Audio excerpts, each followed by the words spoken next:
Good afternoon. I'm happy to welcome you to a program on dealing with drugs and crime in our community, on the streets and in the courts. I'd like to start by introducing our first speaker, Sergeant Keith Johnson. Sergeant Johnson is with the Bellingham Police Department. He's with the Special Investigations Unit, also known as SIU. He's been in Bellingham for 25 years and graduated from Western Washington University with a BA in Sociology and Criminal Justice and a Master's in Business Administration. He's been with the police department here for 15 years, including 6 years in his current assignment with the drug unit, time in the Criminal Intelligence Unit, and time on the Downtown Bike Patrol. He has enjoyed participating in volunteer activities with Big Brothers Big Sisters and the Whatcom County Volunteer Center. So with that, I'll turn it over to Sergeant Johnson. Thank you for having me here to speak. I'm looking forward to it. So just to kind of take right off from where Patricia left off, the Special Investigations Unit at the Bellingham Police Department is a specialty unit, and the way it works at our department is the baseline for all officers and sergeants, which are basically field supervisors, is patrol. And the patrol people are the ones that you see rolling around in the marked cars in the neighborhoods and responding to calls and things like that. One of the options that you have as a patrol sergeant or officer is to apply for specialty units, and that would include things like working on mountain bikes downtown, being in the proactive unit. We have a neighborhood anti-crime team which focuses on specific problems in neighborhoods as they arise. And so usually the stint for doing any of those specialty units is somewhere between 2 and 4 years, and then you rotate back to patrol. So I've had the good fortune. I was a detective in the Special Investigations Unit, which is almost exclusively a drug enforcement unit, for a couple of years. And then after being promoted to sergeant, I went back to the unit and am about halfway through my 4th year. So I feel like I'm able to offer some pretty good perspective on drug problems in our community from the police's perspective, because over the past 7 or 8 years, that's primarily what I've focused on. What I'd like to cover today is tell you a little bit about what our unit does as far as enforcing drug violations in Bellingham. I want to talk a little bit about the regional landscape and what other agencies are working in the area that might also be in Bellingham. I'll talk a little bit about what we've been seeing in the last couple of years for drug trends, what drugs are considered kind of the biggest problem, why you should care, and finally what you can do as concerned citizens to help the police department address the problem. So for SIU, basically it's the police department's response to how to proactively address drug concerns. Currently it consists of myself and 2 detectives. We usually have 3, but we have one out for a little while. I think in a frank assessment, I think there's enough work for probably 8 to 10 full-time detectives. I don't think we would be looking for work. But that goes across many of the department units, so that's just something that we need to deal with. The detectives in my group drive unmarked cars. They wear plain clothes. Kind of our uniform of the day is jeans and a t-shirt or a hooded sweatshirt. We try to avoid clothing that looks police related because that doesn't really help us with our mission. Our objective is to generate drug cases and make drug arrests. That's a straightforward goal or mission. And there are a number of ways that we do that. One of the things we do is we work undercover. We kind of dirty up and go out and try to buy drugs ourselves. We utilize confidential informants. That's probably the bread and butter of our unit and where we spend our most time. And we do some more overt enforcement where we throw on some raid vests that say police across the front and drive around in a big darked out Suburban and look for drug activity and hop out and contact folks when we see something that we suspect is drug related. Our unit goes from working very small cases, drug-wise, to very big cases. Just a couple of examples over the last few years. As part of our undercover emphasis, we're often buying $20 bindles of heroin downtown or on Samish Way or wherever we may end up, all the way up to, we just recently completed a case with the DEA where hundreds of thousands of dollars of assets were seized, and that was a joint case that kind of started in our group. So, you know, it kind of runs the gamut. We try to do big cases, but we realize as well that a lot of the people that are on the street and lower level are causing a lot of problems too. So we try to cover the entire spectrum. So now that we know that we have, the police department has a unit that works on something like this, the question is, as citizens, do we need to worry about it? Do drugs in our community affect non-drug users and people that don't necessarily interact with people that are involved with drugs? And there are a couple of reasons that we all do need to worry about that. The first is the relationship between drug use and property crimes. If you think about car break-ins, burglaries, various thefts of mail or from the supermarket, forged checks. How many people in here, just a quick show of hands, have been a victim of some sort of property crime or theft? Probably a majority. I have been on a couple occasions. And the reason for that, for the most part, is addicts that are trying to get money to fuel their habit. And so they're going to do whatever it takes to get that next $40 or $60 so they can get a fix and feel okay for the next day or whatever period of time. The other reason that we need to be concerned about that is, and it doesn't affect your average citizen as much as the property crimes do, but is violent crime. Home invasions, robberies. Typically, those have some sort of drug underpinnings. When somebody's house is broken into by masked men, we find almost always that person was either dealing drugs or the bad guys had some information that person was going to have a big quantity of money or drugs in the house. So that wouldn't necessarily affect your average citizen unless you happen to live next door to that person, or there's some sort of collateral fallout, or the car is speeding out of the neighborhood, and that's where we do get affected. I guess the last thing is people driving under the influence. Most of the vehicle pursuits that we get into are people that are high on methamphetamine, and they get crazy. That probably runs all the way down to other drugs and into alcohol as well. I guess the last thing that I would put forward is the overall social impact of drug use on our community. I'm sure there are exceptions, but I think for the most part, people that are addicted to hard drugs are not giving a whole lot back to the community, and they're using a lot of public resources. So if you want to look in broad terms, that should be a concern to us, and that's a deep topic, obviously, and not one that I'm prepared to get into here, but certainly something to think about. Other than the Special Investigations Unit, there are several other groups that work drug enforcement in the city. The first is the Northwest Regional Drug Task Force, who are a completely separate group from SIU, but they do take officers and detectives and agents from various local agencies and concentrate on local and regional drug dealing. So we have the task force. The DEA also has an office in Bellingham, and ICE, or Immigration and Customs Enforcement, also has specific units that work on drug trafficking. So our group works with them sometimes we do our own thing, but it's all kind of a net over the region, I guess.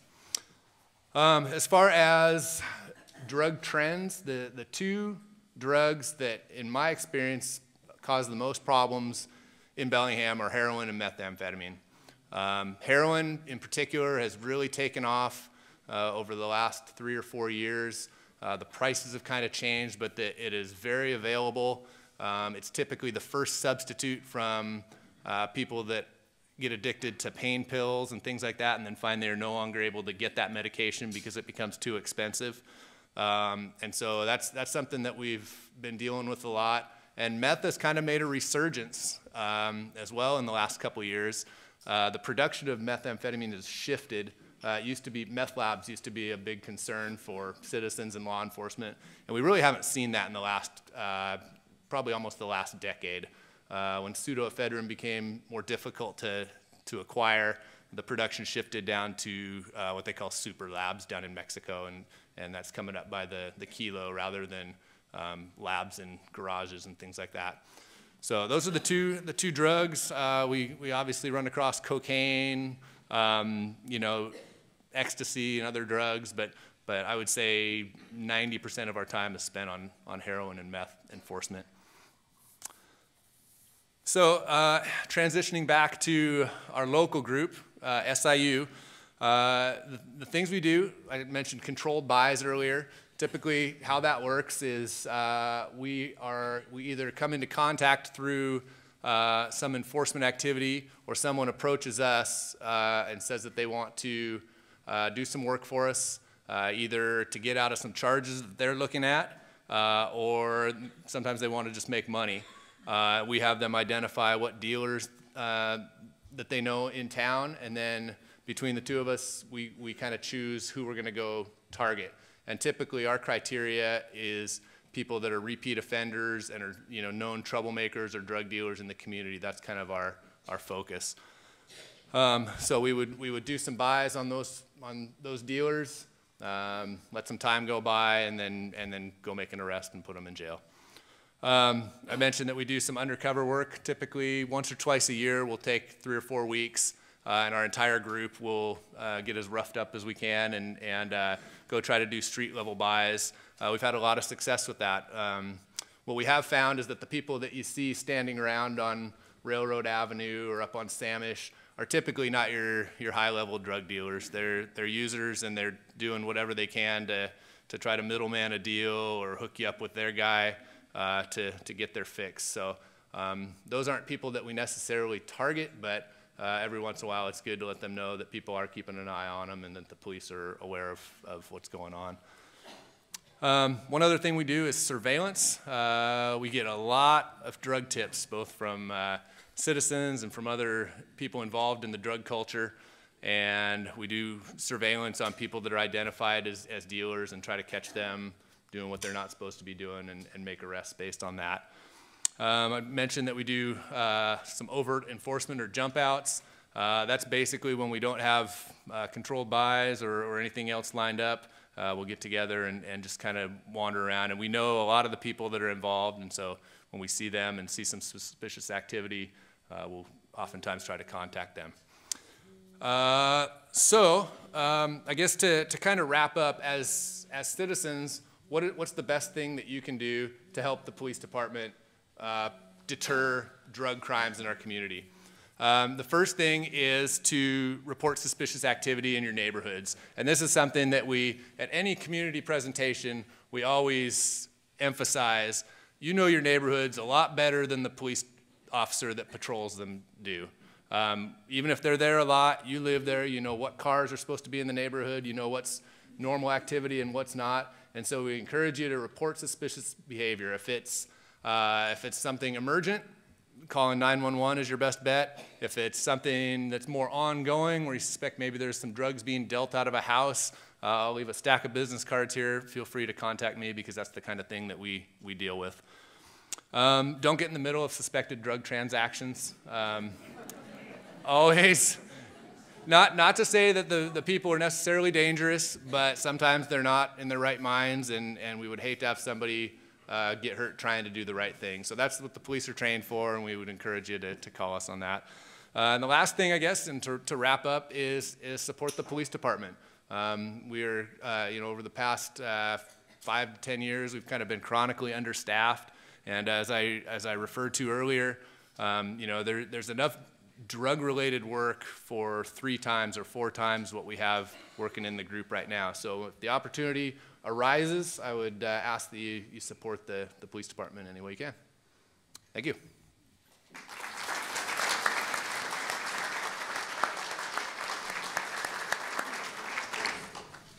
Thank you, Sergeant Johnson.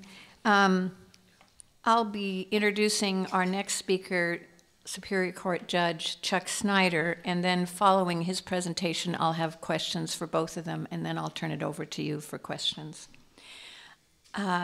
Judge Snyder calls himself a native of Sterling, Colorado. He received his BA degree in history from the University of Colorado and his law degree from the University of Idaho. He's been in Bellingham for 34 years, and he started in a general law practice. He's worked for Whatcom County as a hearing examiner, a pro tem judge for the district court, a court commissioner for the district and superior courts, and in 2004 he was elected as a Whatcom County Superior Court judge, and he has been reelected in 2008 and 2012. Judge Snyder presides over the Whatcom County Adult Court, the Adult Drug Court. He also participated in helping planning for the Juvenile Drug Court, and he helped found Whatcom County's teen courts. He's also, by the way, a charter member of the Bellingham City Club. One final thing I wanted to mention is because of his public education work, he's been recognized by the Washington Judges Foundation and received the Nevins Award from that organization for leadership in initiating the Whatcom County Teen Court program in more than 11 local high schools, training student volunteers to serve as jurors, clerks, bailiffs, and advocates, and supporting statewide legislation to promote youth courts. So with that, I'll turn it over to Judge Snyder.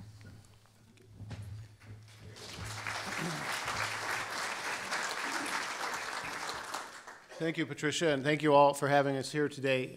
It's always a pleasure to try and talk a little bit about the thing that I think is the most rewarding part of being a judge, and that is serving in drug court. All the drug court judges I know around the state would probably echo that sentiment because it's one of the best things that we can do as a judicial officer, I think.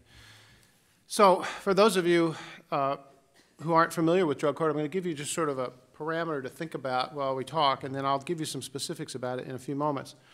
What drug court is what we call a therapeutic court. Now, that's a whole different approach to courts. What you're used to in court, if you sit in court or you watch court dramas for what they're worth, you see people arguing and lawyers making points and judges making decisions or juries making decisions. But a therapeutic court is where we set our traditional procedures and relationships aside. And we change those in order to provide a more beneficial outcome for the participants in the court and for the community. So it's not the sort of antagonistic thing you would see in an ordinary court. It's not people vying against each other. It's a whole different ballgame. In fact, the most important thing that I see in it, we have a team that meets before court every week. We have a public defender and we have a prosecutor.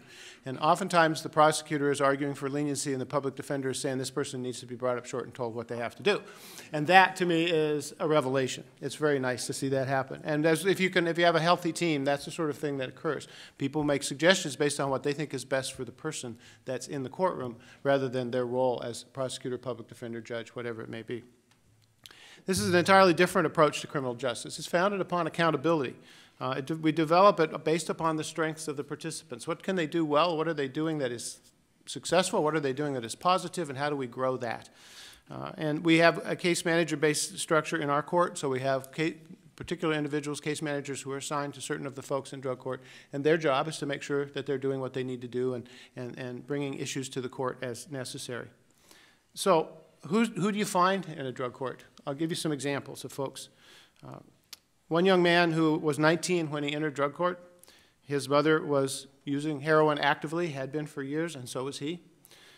He was really having a very difficult time, obviously. He was very young, couldn't figure out what to do. He graduated drug court and some time ago. He's now been clean for over 8 years. He's trained himself and he's become a firefighter. And he's married a beautiful young woman, just a great guy, just a really great man. And a young man you could see the potential in drug court, but he didn't know how to get there.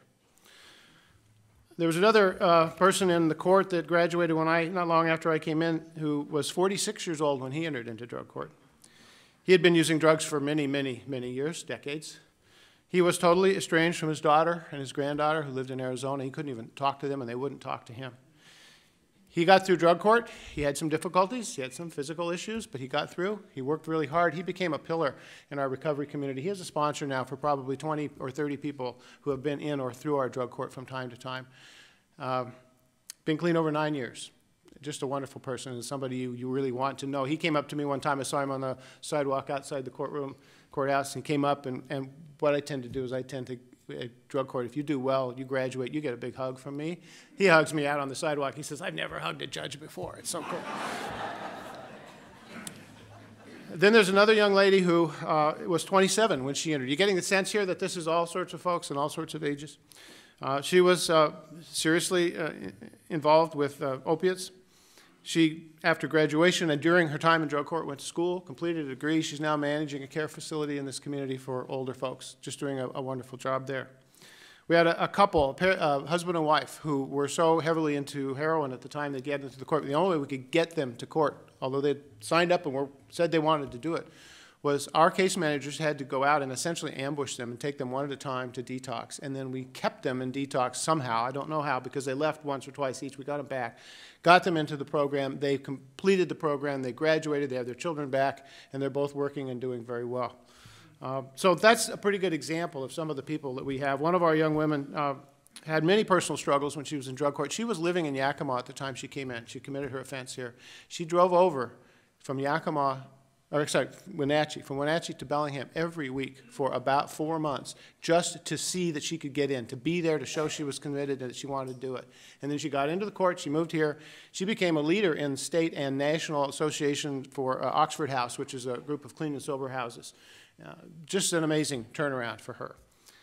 So what we see with these people, the stories are about families being reconstructed, families being reunited, careers restored, lives put back together from people from every walk of life, from every age that you can imagine. Some of these folks have had college education, some of them never got out of high school.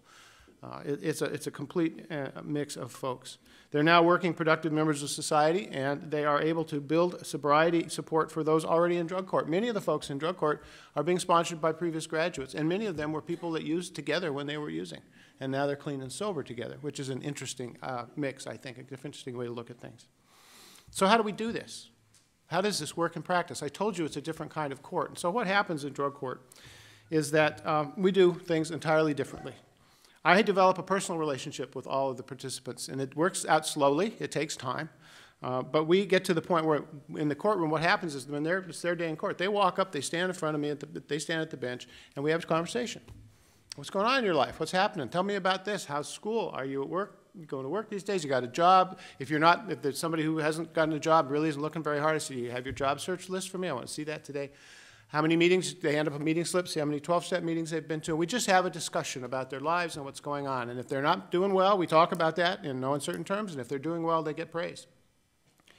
So I'm not deciding legal issues so much as I'm trying to craft a solution for them in their particular phase of their life. The treatment staff work with them. We think about what's the best response for this person, what is it that they need. And so my role now as a drug court judge, when I'm doing drug court on Thursday afternoons, is I'm part parent, I'm part counselor, I'm part support system, and I'm part disciplinarian. We grow up a lot of folks in drug court because when you start using drugs at age 14 or 15, even when you're 25 or 30, your mind is not that of an adult, and we have to grow people up. We have to get them from that phase to the phase of acting and thinking like adults, and it's quite an interesting process. I was trained for this by 3 one-week programs put on by the U.S. Department of Justice. They have a drug court office, and they do this all the time. We went to Kansas City, we went to Orlando, and we went to Reno, and spent a whole week. And these are very intense trainings. They're the best trainings I've ever had in my life. And you go there, you sign in. You don't get to leave the room until the session is over. They keep track of all of that. But you learn what drug courts are about. They bring in experts. They bring in folks who tell you about addiction. You learn about treatment. You learn about how urine analysis test is conducted. You learn about how people fake your analysis tests. You learn what to look for in folks who are using. And you also learn what works in a drug court, what's a good way to deal with folks. And I've also observed other judges in their drug courts, which is kind of the model that I operate on. So if you get into drug court, you come in because you have been assessed, and we find that you have a substance abuse issue, a problem. You have a felony charge pending, and certain felony charges make you ineligible. Can't be a sex offense, can't be a serious violent offense. We have some cases that just aren't appropriate. But if you qualify, then you agree that you'll give up your right to have a jury trial on your case, and you will come into drug court, and you will work for the course of however long it takes you to graduate. If you don't complete the program, then instead of a jury trial, there's what we call a stipulated trial. I read the police reports, there's enough evidence there, then they can be found guilty on that basis. And they've agreed to that. We have that discussion 2 or 3 times before they actually get admitted. Do you know what this means? If you talk to your lawyer, do you understand what you're giving up? But if they complete it and graduate, then we dismiss the charge. So there's a big benefit to them at the other end. Some drug courts work after conviction as a way to show what you can do, and then you can get your conviction expunged. We work as a pre-conviction court. There are 4 phases. You start out in phase 1, obviously. You come to court every week. Every Thursday, you've got to be in court. You have to do at least 90 12-step meetings in the first 90 days in drug court. You have to live in clean and sober housing for the first 90 days. You have to go to whatever treatment is prescribed for you. Sometimes it's outpatient treatment. Sometimes it's intensive inpatient treatment. It just depends on what your needs are. You have random observed UA tests. A UA test, a urinalysis, isn't any good unless you don't know it's coming, because you don't have time to prepare for it. If you know it's coming, you know when to stop using, because a lot of drugs will get out of your system in 24 to 48 hours. So you can't know it's coming. They call every morning. If their color is called, they show up no later than 11:30 and get the test. They don't show up, we consider it the same as a positive UA. They come in and they show us a real dilute result. That indicates they're probably trying to hide their use. That's counted as a positive result. And it has to be an observed test. Somebody has to stand there and watch it. You would be amazed. You go on the internet, look around. You can find a whole series of devices that people can use to try and play with their samples. In fact, people will bring in somebody else's sample. The temperature is one of the things that you've got to keep an eye on. If it's a little cold or it's a little too hot, you know something's going on. We also have particularized counseling and behavioral therapy that is very effective. Things that people use, it's called dialectical behavioral therapy, DBT, or moral recognition therapy, which is MRT. These are the kinds of therapies that get people to look at how are you thinking, what kinds of decisions are you making, and why are you doing that, and how do we get you to think differently. And it's a group-oriented proposition. It works very well. We also require that they have life skills going on. Part of getting through drug court is getting clean and sober. The other part is building a life that will support you, school or work. By the time you get to phase 2, you've got to be doing one or the other. And by the time you graduate, you have to either have gotten, if you don't have a high school degree, get a minimum of a GED and be looking either towards further education, or you have to have work in a full-time, above-the-table job. Not, I'm working for my uncle and he's paying me to paint houses and that sort of thing. It's got to be one of those where you're on the books. And if you have a mistake, if you used during your time in drug court, if you don't do something else that's expected of you, we have certain sanctions, and it's a quick and sure sanction. You show up. If we get a positive UA on somebody on Wednesday, they come in that Thursday, even if it's not their regular week, and they get their day in jail. Go right to jail right now. Do not pass go, do not collect $200, go right next door, and get out tomorrow. That's the reminder. It's quick, it's sure, and it happens when you make a mistake. And that's the most effective punishment. And if it becomes chronic, it may be a couple of days, or it may be 3 days, or maybe now we're talking about either a termination hearing, or we're going to send you off to some more intense treatment if that's what's necessary. But that really, really works. It takes a minimum of a year to complete. There are 4 phases, as I said, each is 13 weeks. We currently divert between 40 and 50 adults charged with felony offenses in Whatcom County. We've graduated over 325 to date in about 15 years. We're going to graduate 6 more tomorrow afternoon. 2:30. Anybody wants to come, you're welcome to come and see it happen. Bring some Kleenex. I guarantee you it will be a tearjerker. There are about 1,500 felonies filed in Whatcom County per year. So you see it's a small number. But one thing that's interesting about these folks is that many of them are serial offenders. So once we get them into drug court or complete drug court, we oftentimes cut down on the repeats. And that's the biggest thing that we look at. As was noted by Keith, about 80 to 90% of the cases we see on our felony criminal docket have drugs related in one way or another. It's either a drug offense or the offense is related to feeding a drug habit or taking care of a drug habit.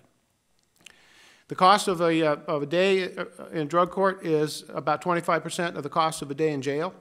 A year of somebody being in drug court is $5,500. A year in jail is $24,000. And so there's a significant difference, at least if you just measure those from that way. Last time we were able to measure a 2-year follow-up, our graduates reoffended at a 24.5% rate. Participants who were in the program but maybe didn't graduate reoffended at a 40% rate, and those who had drug offenses who were not in drug court reoffended at a 66.7% rate. So there's a pretty good correlation to what we do and how many fewer offenses there are as a result. Now, some people are going to relapse after graduation. That's the nature of addiction, and some of them will get back into criminal behavior, and we understand that. It breaks my heart every time I see one of those people get arrested. But it happens, and we understand that. But if we can do well with most of them, then I think it's worth doing. It works because our participants develop trust in me as the court and in our case managers and in the system, which they have not trusted, which they have had nothing to do with, they wanted to run from all their lives. It means they begin to see the benefits of their sobriety and the program we provide to them. It lets them make some mistakes and then learn from those and take positive corrective action so they can learn skills when they do make errors or when they have problems in life. We have a certain accountability of enforced sobriety, which also helps them get clean and helps them think better. And in the process, their peers and the court and everybody involved become reinforcement for their positive changes. So it's, in that way, I think, that's my understanding of why drug court works. So I'm happy to answer any questions.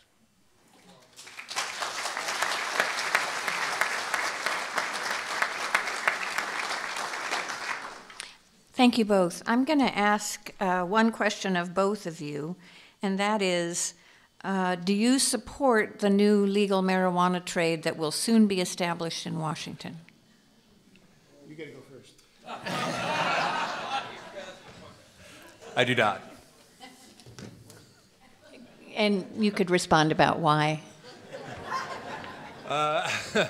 Well, I mean, there's all sorts of, all sorts of directions you could go with that. My general reason that I don't support it is when I look at the overall net effect on society of more people smoking marijuana, which I think is going to be the result of legalization, I don't think it's good. I think you have less motivated individuals, and on a whole, that's not good for society.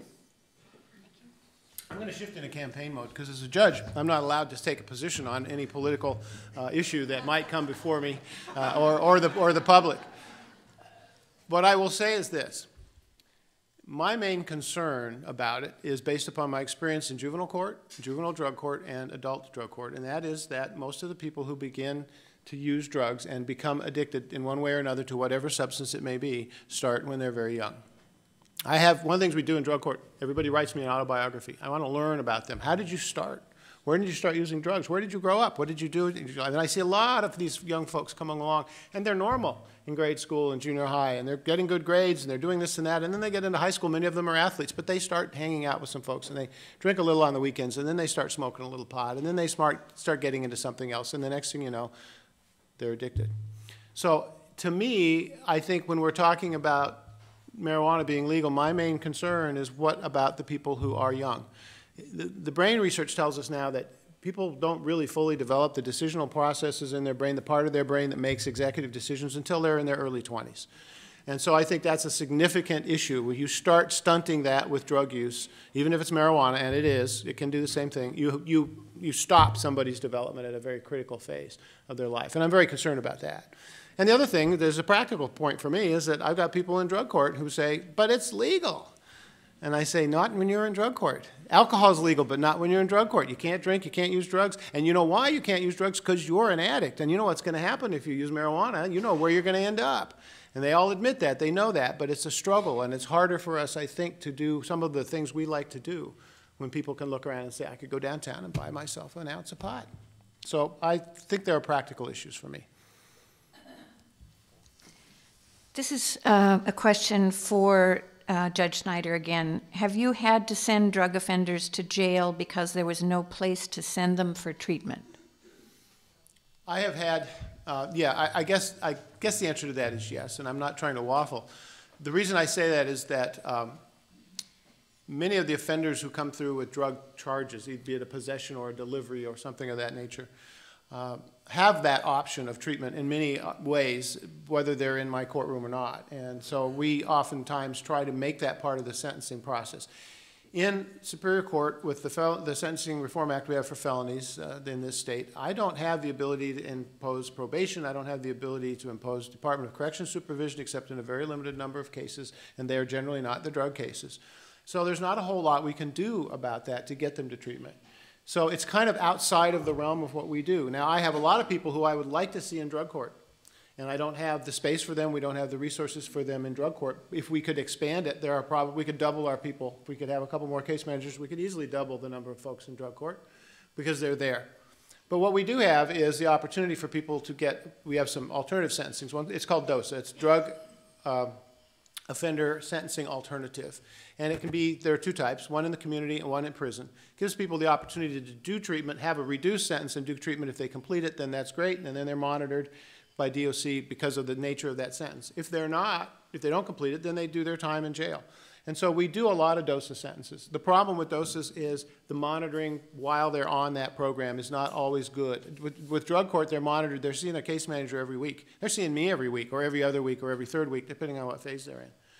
That doesn't happen for somebody being monitored on a DOSA. They get called in to the DOC.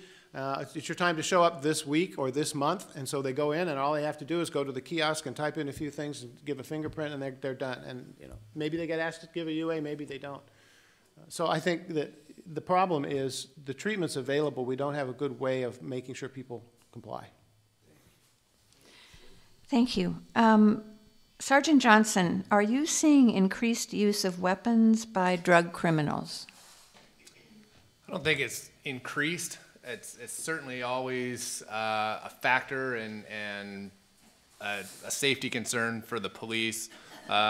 Maybe the one exception would be with the increased use of meth. Meth and guns tend to go together maybe more than other drugs and guns just because of the nature of meth as a stimulant and people's unpredictable behavior when they're involved in that culture. And is Bellingham more dangerous now than it was when you started in the police force? I think if it is, it's just because it's bigger. I'm not sure that that there's been a trend for, and I can't empirically back that up, but I'm not sure there's been a trend for increasing violent crime. So. If you had unlimited resources and the ability to make any changes you wanted, how would you deal with the drug and alcohol issue? How would you deal with the drug and alcohol issue in Bellingham and throughout Whatcom County? This is again for you. Okay. Well, I agree with Judge Snyder. Rehabilitation is the ultimate goal, and unfortunately, that doesn't really fall in the purview of the police department. We just don't have time to spend with each person to try to make that happen. But if I had unlimited resources, it would be more police to contact those people and more people down that chain so they could receive the appropriate treatment and resources and support to ultimately get off drugs and become productive members of society. Judge Snyder, do you want to add anything to that? Oh boy, I've thought about this many times. I would start with an intense education effort for children just about drugs. Not to scare them about drugs, just tell them what they are, what it's about, what it does to you, and give them just good examples. I would follow that up then with ample treatment opportunities for people at any stage of life, any age, teenagers, adults, whatever. We found that in the last couple of years, many of the treatment centers in this state have closed down. A couple in this community have closed down. Why? Because there isn't funding for them. The changes in the Affordable Care Act, other things that have happened really reduces the availability of treatment. We need a lot more treatment. And then I would also expand mental health courts, drug courts, any court that we can use a therapeutic process. And I'd find better ways to get people into them and get them in sooner. One of the biggest problems is we get folks who are heroin addicts, they get into jail for a couple of days, they're ready to think about drug court, their attorney's talking to them about it, they get bailed out, they're gone. Don't see them again for months because they go on a run. And so I would like to have more mechanisms for getting people into therapeutic type courts when they run afoul of the law, and then have a counterpart civil process for folks who aren't in trouble with criminally, but they could go there and not only get treatment but have the same kind of support system that we create in drug court. That's going to take a lot of money. This is another question for both of you. Given what we know today about shortcomings like DARE and the war on drugs, do you know of programs in other communities or parts of the country that have had good results? And if you feel like you've already answered this, fine. I can speak to a program like DARE. I don't think anyone argued that DARE wasn't effective when we had it. And it was just a straight funding issue. You know, the baseline responsibility for the police department is to respond to emergency calls. And so when the numbers shrank, we needed to pull those officers out so we could do that more effectively.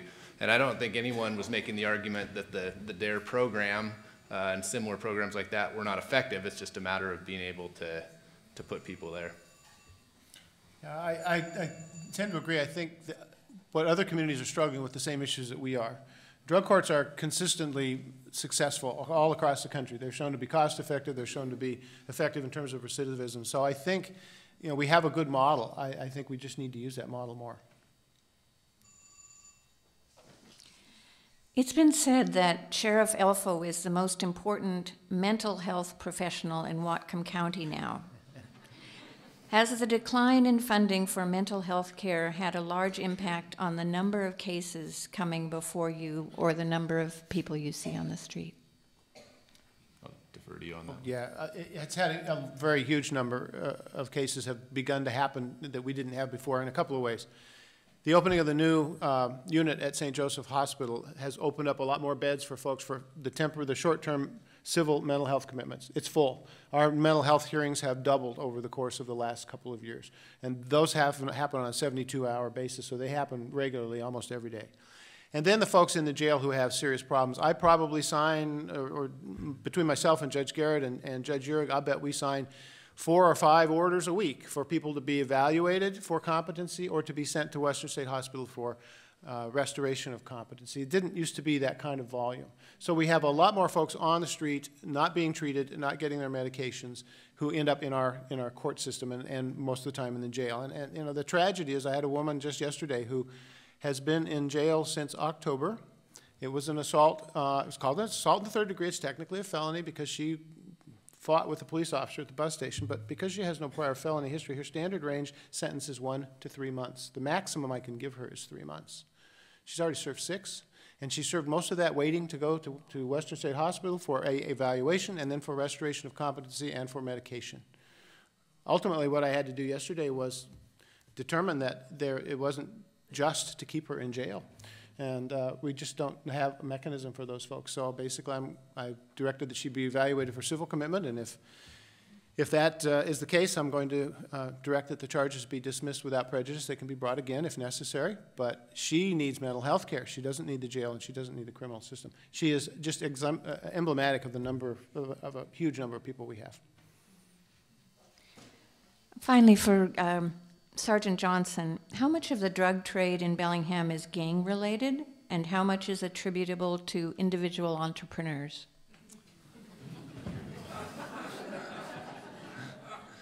A majority of it is attributable to entrepreneurs. The gang problem in Whatcom County, we haven't seen a whole lot of interrelationship with the drug trade. I'm sure it exists. I don't think the same can be said for Skagit County, which is where a majority of the drugs in Whatcom County come from. But for an enforcement unit, we're concentrating primarily on Bellingham and Whatcom County, so that is not something that we run into a whole lot. And my last question for both of you is, what keeps you awake at night, frustrates you, or gives you hope? That helps narrowing it down, Patricia. I appreciate that. What keeps me awake at night probably is the thinking about the people that I know we've tried to help and we have failed to help, and who, though they've done well for a period of time, go back to their old ways and we can't really get back to them, can't reach them again. That's probably the hardest thing for me. I think as far as keeping me awake at night, I think one thing that as police officers we always need to remember is that even though, and you know, kind of the gist of what we've been talking about is that we need to get these people rehabilitated and you know, in treatment, they're still dangerous to police officers when they're on the street. And so, you know, when we're doing undercover work or jumping out of our darked out Suburban, you know, that's the thing that caused me concern and makes me remember that while these people do have problems and addiction is not necessarily something that they want or can control, we still have to respond appropriately as police officers to keep ourselves safe and to try to keep people in the community safe. As far as gives me hope, I think the fact that we're talking about things like this and that people generally seem to be in agreement that, you know, rehabilitation and getting people back into society, into mainstream society is the goal, is great. I mean, I think, you know, as the police department, ultimately that's what we want to see as well. Okay, at this point, I'm going to turn it over to Don Keenan and Chuck Foster, who have roving microphones. I started saying bicycles. I'm not sure where that came from. Whoever wants to speak first. Chuck, okay. I've got 3 quick softball questions. Number 1, you gave objections to the marijuana legalization. I'd like to know how you would distinguish those objections from the situation with the legalization of alcohol, how those situations are different. Secondly, when we talk about drug abuse, a huge problem in this country is the abuse of prescription drugs, and many people die from addiction to prescription drugs. And the dealers there are people amongst us in our community. They're doctors who are selling prescriptions. How does the police department deal with them? The third quick question is with respect to impaired driving. Can you comment on what's done with people who are texting? Because I've almost been killed several times by people texting. Thank you. Who wants to take that on? Sergeant Johnson, maybe? Yeah. Okay, so I guess I'll address the marijuana versus alcohol. You know, I don't think anybody's arguing that there's some severe negative impacts of alcohol use in society.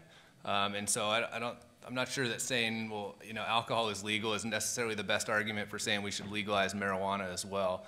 The other distinction that I would draw is a lot of alcohol use, the intent by the user is not to get drunk or become impaired, versus smoking marijuana, a lot of times the goal is to get high. And so I guess I would draw that distinction. On the prescription drugs, that is an arena that the police department needs to do more, to be honest. It's a difficult one for us because a heroin deal on the street is pretty clearly illegal. Something where someone's being prescribed too much medication or is coming back, it's a little harder to prove. And so, you know, typically when I talked about prioritizing cases, we're going kind of with the sure things, and I agree that needs to be addressed. The impaired driving, you know, I've seen varied research on the results of driving under the influence of marijuana. Those cases are difficult for the police because we don't have a breathalyzer down at the jail to test for marijuana, and those tests are expensive and take a while to get back. And so that's still an arena that we are working through as well. I'll just chime in a couple of quick things here. First of all, the prescription drug issue, which is a serious issue because it leads to, I mean, a lot of the people we have who are now addicted to opiates in drug court who are using heroin started with prescription drugs. And we had one fellow who kept going, he'd take off on weekends and go to Ellensburg or wherever and hit the emergency room, and we had all kinds of difficulty tracking him and figuring out where he was going. He was getting his drugs every weekend. And I have a brother-in-law in New Mexico. I was talking to him about this past summer, and he said, we have a whole system, and you know, you put it in, and there's a database. If somebody comes and you're going to prescribe them an opiate, you look in the database, and you look at what else they've been prescribed and by whom, and you know what you're doing here. I don't know that Washington is as good about that as perhaps we could be, but we have that same frustration oftentimes. We have folks in drug court, we give them a card that says, I'm in drug court, and if I show up at the emergency room, don't give me opiates, don't give me, you know, this kind of medication, and they give them to the doctor, and the doctor says, oh, it's too bad, you need it, and they prescribe it. And they give it to them. And so we hope that our drug court, some of them are great. Our folks come to us and say, I got this, that I had to go to the ER for a tooth last weekend, or last Saturday, here's my prescription. It's for 50, there's still 50 in the bottle. Great, we flush them, we're great. Some of them use them, some of them sell them. So, you know, it's really kind of, there's some education to be done, I think, on the physician side. This is for Sergeant Johnson. To what degree does the Bellingham Police Department, without warrants, listen to phone calls or intercept internet messages? There's a specific protocol for intercepting and recording phone calls.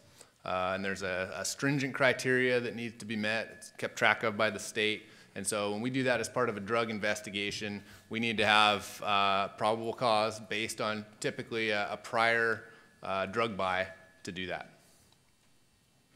And also, there's a piece to that that happens every time they do one of those. Within a certain number of hours, they must bring it to a Superior Court judge with all of that laid out in an affidavit and showing that their superior officer approved it and what the parameters were, whether an arrest occurred, all of that sort of thing. And then we certify whether or not they've complied with the statutory requirements. We do a bunch of those. In fact, I was called by the folks at the administrator of the court's office last year saying, you guys do more of those than even King County does. So we do a lot of them. But there is a mechanism and a protocol, and all that paperwork is there, so if somebody is being charged, that can all be found. I have two questions. The first one is, coming from Colorado, you can identify with this. Some of our kids back in Colorado, 5, 6, and 7-year-olds, are taking lethal doses of marijuana-laced cookies, candy. How is the city dealing with this potential issue, and is this going to be part of their licensing program?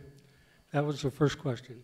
The second question is the SIU have any kind of cross-border coalition in place? Okay, I'll address the first part of the question. Again, the marijuana regulations are in flux. I mean, something that we're seeing a lot of is these honey oils now, which is basically marijuana being the THC being extracted from marijuana. It's a pretty volatile process, so that creates some danger, kind of like old meth labs, where where something explodes inside a house and it's not good.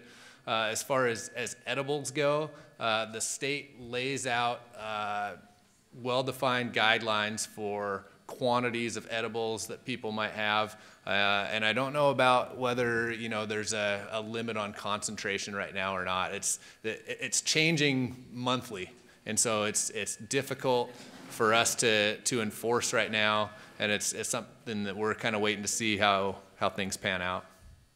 What was the second? Cross-border? Oh, cross-border liaisons? Absolutely. We work with ICE, as I mentioned earlier, and they are primarily, them and the Border Patrol are primarily tasked with making sure drugs don't come down through the border. Typically when SIU would get involved is when somebody that's running the border or bringing a load up from California overnights in Bellingham, and we'll get a call from those guys and assist on surveillance or whatever they need. This question is to either or both of you, specifically in regards to the medical intervention prior to the criminal involvement. Having a needle exchange in the community where you have outreach staff, counselors, medical professionals that are able to reach out and offer the detox and medical assistance prior to getting involved in the criminal trade, which then gives our community so much more of an expense. How can we advocate for developing something like that in our community?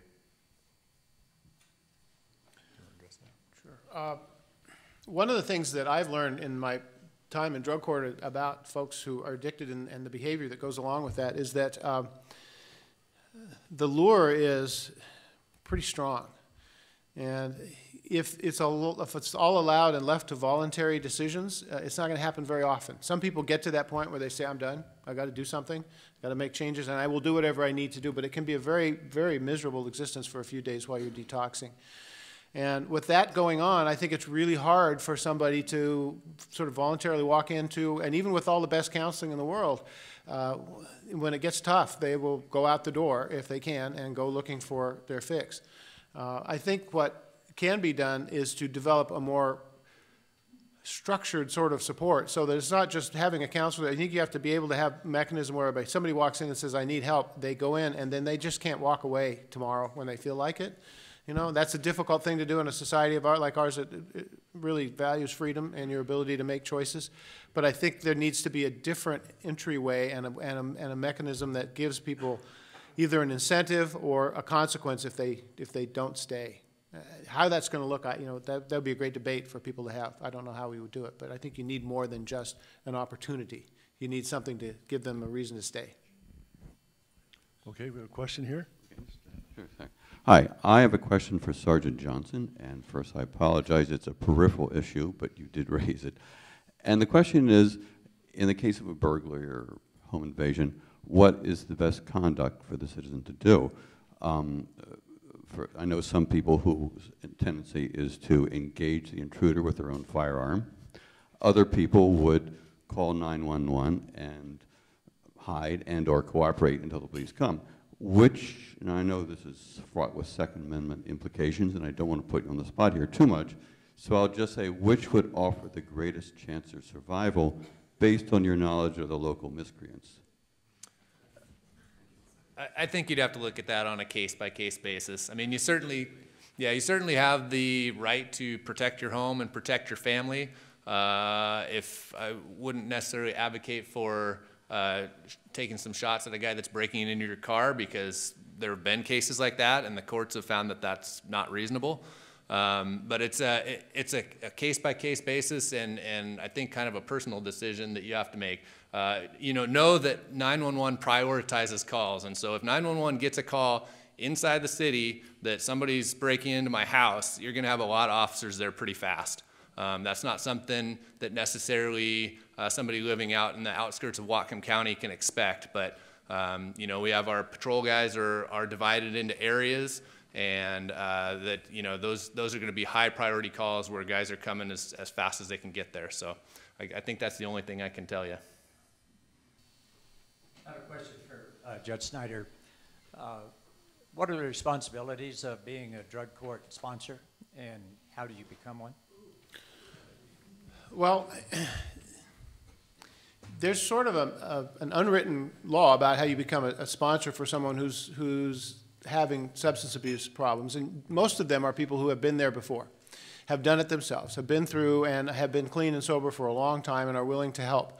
It takes a certain mentality. You have to be willing to be, as I think I talked about some of the roles I have, part father confessor or mother confessor or whatever. You have to be part disciplinarian. You have to be part just the welcoming ear.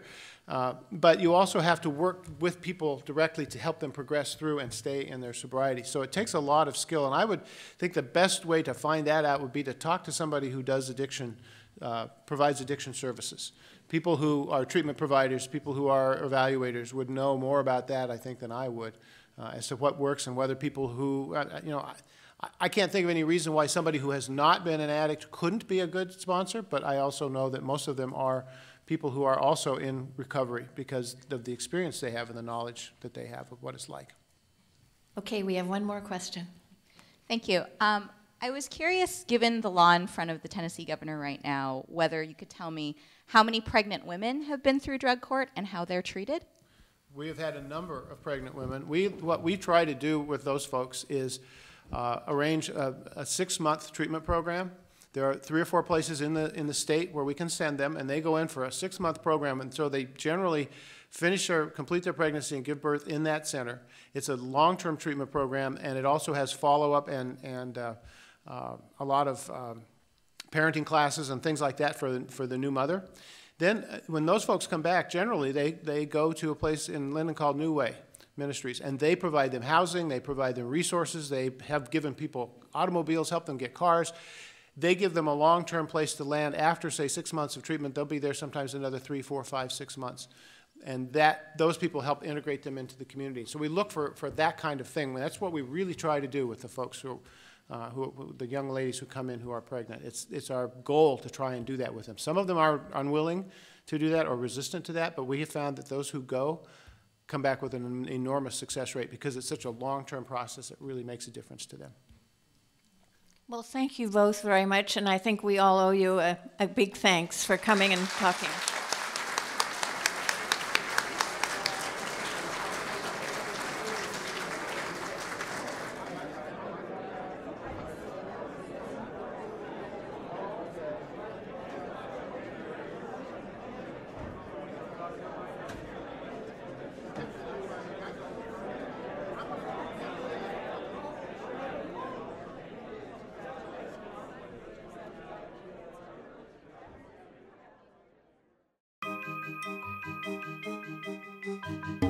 you.